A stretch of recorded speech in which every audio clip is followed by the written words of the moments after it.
darmos início ao estudo do modernismo, vamos primeiro aprender sobre os principais autores desse movimento, começando por Oswald. José Oswald de Souza Andrade nasceu em São Paulo no dia 11 de janeiro de 1890. Filho único de José Oswald Nogueira de Andrade e Inês Henriqueta Inglês de Souza Andrade, fez seus primeiros estudos no ginásio de São Bento, onde ouviu de um professor que ia ser escritor. Após isso, passou a comprar livros e a escrever. Sua obra apresenta de maneira geral um nacionalismo que busca as origens sem perder a visão crítica da realidade brasileira. Além disso, Oswald defendia a valorização de nossas origens, de nosso passado histórico-cultural de forma crítica, parodiando, ironizando e atualizando nossa história de colonização. Oswald de Andrade estreou como jornalista em 1909 no Diário Popular, que publicou seu primeiro artigo, Penando, uma reportagem da excursão do presidente Afonso Pena aos estados do Paraná e Santa Catarina. Nesse mesmo ano, iniciou-se como crítico teatral. Em 1911, fundou a revista semanal O Pirralho, que ele mesmo dirigiu, junto com Alcântara Machado e João Bananer. O seminário contava, entre outros colaboradores, como o pintor Di Cavalcanti. Em 1912, Oswald de Andrade fez sua primeira viagem à Europa, de onde voltou com a estudante francesa Camille, a primeira de suas várias mulheres e mãe de seu primeiro filho, nascido em 1914. De volta a São Paulo, alugou um apartamento na rua Líbero Badaró. O local era frequentado por muitos intelectuais, entre eles Monteiro Lobato, Guilherme de Almeida e Mário de Andrade. Veio com as novidades de vanguarda como o Manifesto Futurista, de Marinetti. Revolucionário acima de tudo, procurou sempre agitar o meio artístico, defendendo os propósitos inovadores da pintura expressionista de Anita Malfatti. Em 1917, sua revista O Pirralho foi fechada. Nesse mesmo ano, em sua coluna no Jornal do Comércio, defende Anita Malfatti das críticas de Monteiro Lobato. A grande contribuição para o teatro nacional só ocorreu na década 30, com o lançamento de 3 importantes textos dramáticos: O Homem e o Cavalo, O Rei da Vela e A Morta. Na peça O Rei da Vela, Oswald apresenta inovações técnicas e faz críticas à sociedade brasileira dos anos 60. A peça só foi levada ao palco em 1967. Causou grande repercussão na época, contribuindo para o clima de efervescência cultural que caracterizou os anos 60.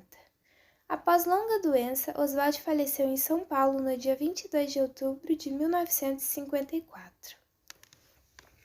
Oswald de Andrade sempre foi irônico e crítico, pronto para satirizar os meios acadêmicos ou a própria burguesia, classe da qual se originou. Sem ser ingênuo e ufanista, defendia a valorização de nossas origens, do passado histórico-cultural, mas de forma crítica.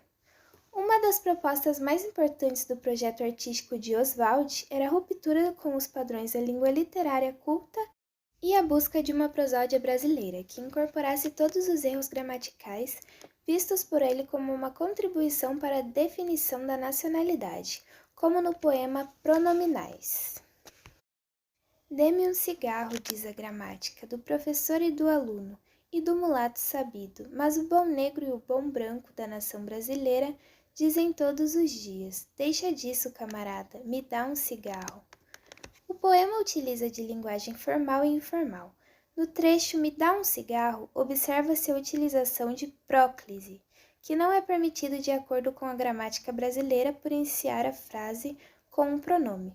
Mas também percebemos no trecho Dê-me um cigarro a utilização de ênlise, que está de acordo com a norma culta da gramática brasileira. A principal característica da poesia modernista da primeira fase foi a transgressão aos modelos de poesia da época. Oswald de Andrade propunha novos temas revolucionários à forma e conteúdo para criar uma poesia genuinamente brasileira. De acordo com o poema, o bom brasileiro é aquele que fala o português do Brasil, não aquele que fica macaqueando a síntese lusiada, ou seja, seguindo os padrões da gramática normativa, que não respeita a prosódia nacional. Na sua visão de Brasil, procura também captar a natureza e as cores próprias do país. Flagra igualmente as contradições moderno-primitiva da nossa realidade, como no poema Erros de Português. Quando o português chegou debaixo de uma bruta chuva, vestiu o índio, que pena. Fosse uma manhã de sol, o índio tinha despido o português. Logo no título, observa-se que a palavra português e pena tem duplo significado, uma vez que português pode significar a língua portuguesa ou homem da raça portuguesa. E pena pode ser entendida como revestimento de aves ou dó, piedade. No poema, podemos observar o verso livre, ausência quase total de pontuação, vocabulário coloquial, humor, nacionalismo e síntese. Também faz referência à carta Pero Vaz de Caminha, texto que você provavelmente já conhece, que foi o primeiro documento escrito no Brasil. Na noite seguinte ventou tanto sueste com chuvaceiros que as naus desviaram-se do rumo, e especialmente a capitaína. Oswald retoma a informação da carta no segundo verso e ainda moderniza a linguagem da carta com o adjetivo bruta. Considerando os elementos colonizador e colonizado, as conotações que assumem no poema os verbos vestir e despir são sobrepor uma cultura e outra e fazer perder as características culturais consequentemente.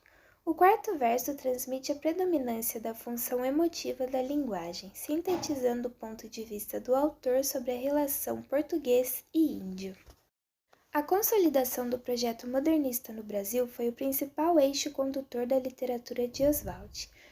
Todos os esforços empreendidos pelo autor buscavam o novo sol do modernismo, que livraria a literatura brasileira do tom jocoso e estritamente acadêmico do parnasianismo, além de solidificar o terreno para florescer uma arte verdadeiramente nacional, que não fosse um eco distante dos movimentos artísticos em voga na Europa. Enquanto Mário de Andrade foi considerado o grande mentor intelectual do primeiro modernismo, Oswald é tido como o grande homem da ação do movimento. Foi o autor dos dois principais manifestos modernistas, o Manifesto Pau-Brasil, de 1924, no qual defende seu desejo de que a poesia brasileira torne-se um produto cultural de exportação, propondo uma poesia revolucionária que escapasse do padrão mimético em voga na época. E o Manifesto Antropófago, de 1928, com teor ainda mais político, defendendo a proposta da antropofagia, isto é, a arte brasileira deveria deglutir a influência estrangeira inevitável, eliminando o que não interessa e gerando algo completamente novo, puro e primitivo.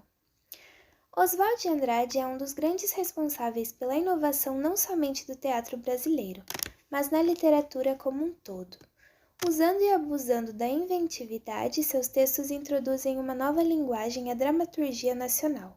Além disso, ele fez parte da primeira geração do modernismo brasileiro, que foi essencial na história da arte, pois veio cortar o vínculo com o passado, ou seja, a literatura brasileira estava presa a moldes arcaicos ou à influência de literatura estrangeira.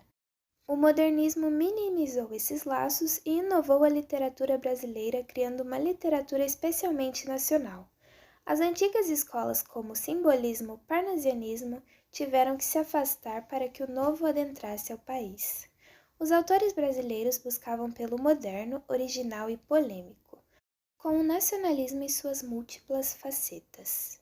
A volta das origens, através da valorização do indígena e da língua falada pelo povo, também foram abordados. Contudo, o nacionalismo foi empregado de duas formas distintas. A crítica, alinhado à esquerda política através da denúncia da realidade, e a ufanista, exagerado e de extrema direita, devido à necessidade de definições e de rompimento com todas as estruturas do passado, foi a fase mais radical, assumindo um caráter anarcaico e destruído.